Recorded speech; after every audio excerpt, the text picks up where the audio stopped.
La deuxième opération consiste à essuyer la couche de scellement. Comme nous l'avons mentionné, il est important d'essuyer tous les joints plats avant d'attaquer les coins. Pour essuyer des coins ou des angles, utilisez le rouleau à angles et le finisseur de coin de 50 mm ou 75 mm.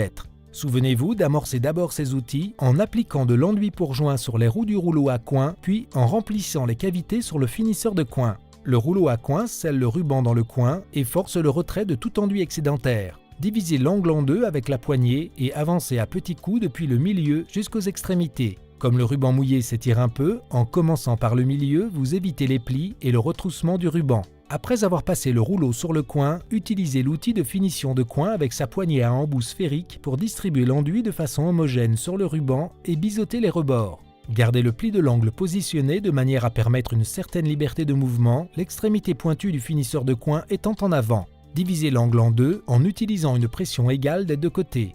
L'action à ressort de la tête est efficace pour compenser quand l'angle des coins est légèrement supérieur ou inférieur à 90 degrés. Ces deux outils assurent la finition de la couche de scellement, sauf dans les coins où l'angle du plafond et celui des murs se rejoignent. Utilisez un couteau à enduit pour travailler ces coins en détail.